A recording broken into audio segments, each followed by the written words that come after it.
this is Billy Rulin with Marysville Schools in the Technology Office. We're going to talk today about scheduling meetings within Zoom. Some of your screens will look slightly different than mine. You'll probably see a Marysville logo up here versus the Zoom logo, but rest assured it's the same place. So we're going to get started. We're going to go ahead and click on Schedule a New Meeting. It's going to bring up the option for you to create the meeting and give it a topic. So I'm going to call this Zoom Meeting Tutorials. Mr. Rulin in the description provides tutorial on Zoom meetings. From there, we're going to pick a date and time. We're going to go ahead and schedule this one for today, the 27th of March at noon, and the duration of it is going to be 1 hour. So just so you know, the duration piece is simply a marker that's sent out on the invitations. If you were to do a Google Calendar entry and send that out, it basically tells the folks, hey, this is a ballpark idea of how long my meeting is going to take. You're not latched down to having to be 1 hour long. It can go longer than that, or it can be shorter than that. It's all dependent on what your content is. So under the next slot is time zone, should be Eastern by default. If it's not, you'll want to select that. You can set these to be recurring meetings, and it gives you some options underneath there. Based on the selection that you make. So according to, for the recurrence, we have the options of daily, weekly, monthly, or no fixed time.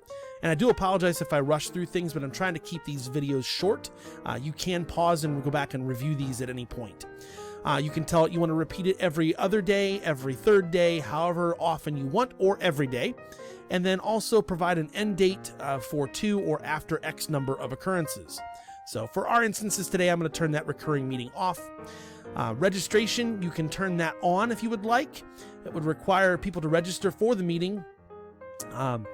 But for our instance today, I'm going to use that personal meeting ID. And that one allows you then to keep that same meeting link for future use. You'll notice here under meeting password, we're going to require that meeting password or not. That is an option for you. I will say this, with the younger folks, it's probably going to be more difficult to require that, just based on the fact that it's one more step that you have to put in place for those kids to be able to connect. But for the older ones, you can. That would eliminate the possibility of someone from the outside being able to join your meeting without having that password. Under the video option, this is basically how you're handling the video or your camera when you join those meetings. So for instance, the host video is turned to on by default. You can turn that off. We would recommend that you start with your camera off just so you can be cognizant of your surroundings. We also have that turned off for the participant. Under audio, computer audio is going to be the default that you're going to want to have selected. Zoom is limiting the number of telephone call-in options that they have available based on the sheer volume of meetings that are being used currently. And then lastly on the list here are the meeting options. So enable join before host is turned off by default and it is locked. You will not be able to change that. It's done for good reason. We're trying to keep a Pandora's box from opening up where students are able to get in without having a teacher present. With this being not enabled and it's locked to where you cannot change that, those students will have to wait. They'll be presented with a screen if they connect before you do that says that the host has not started the meeting, and they'll be sitting there until you actually start that meeting, and then they will be brought in afterwards automatically. The second setting is mute participants upon entry. We want those kids or those students to come into those meetings without having their microphone or cameras on because it's good meeting etiquette. It's something we can teach them going forward. Most of these students are going to have contact with Zoom meetings at some point through their careers or while they're in college or in their further schooling. And this is a good way to kind of give them a jump start in understanding how to have good digital citizenship and good meeting etiquette. The enable waiting room, you can turn that on if you would like, but it's a moot point with us having the enable join before host option as not being available.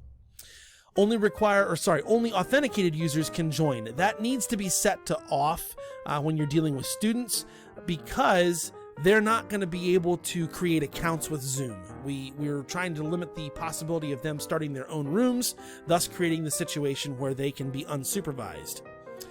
And then lastly is the record meeting automatically. That's totally up to you, but please bear in mind that those recordings are located, when they're done, are located on your individual device, and they would need to be transferred off of that, possibly into Google Drive, which I will address in a later video. Alternative hosts allow you to have a second adult in the room if you would like to start that meeting. It's not a requirement. You can always give host options or host permissions to those people once they are in the meeting.